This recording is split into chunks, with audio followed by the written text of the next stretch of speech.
जब भी हम कुछ सर्च करते हैं, जैसे कोई क्वेश्चन आया आपके दिमाग में, तो आप कहाँ जाके सोचते हैं उसके बारे में जवाब मिल जाएगा।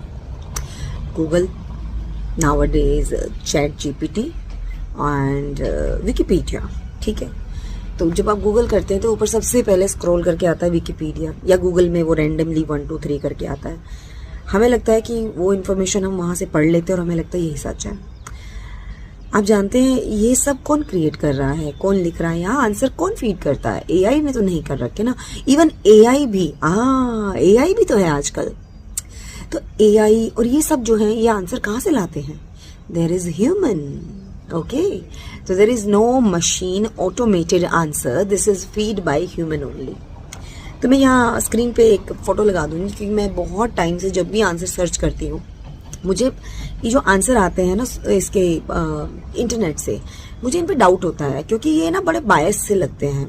दे criticize the third world countries, they criticize the developing nations, या ये कहें कंपैरेटिवली इंडिया को बहुत ही गलत तरीके से भारत के बारे में जो जानकारी है वो वैलिड नहीं लगती। इसका मतलब जो इनको फीड कर रहे हैं, जो लिख रहे हैं, जो आंसर इसमें लिख रहे हैं, वो ह्यूमन माइंड अफेक्टेड है।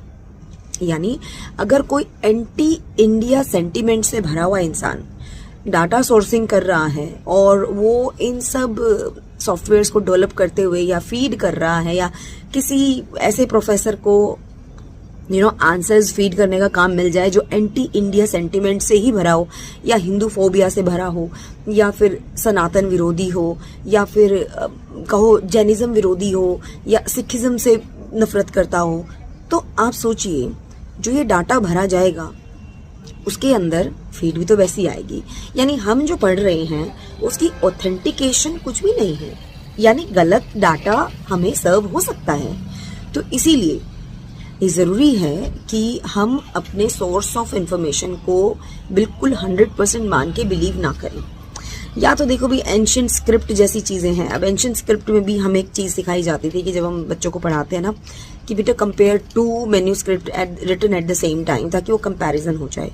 तो हमें अपने आज के टाइम में जो सोर्स ऑफ इंफॉर्मेशन है, ये बहुत ध्यान से रखना चाहिए कि इंटरनेट पे आने वाली हर चीज सच नहीं होती, उसकी ऑथेंटिकेशन जरूर कंपेयर करनी चाहिए।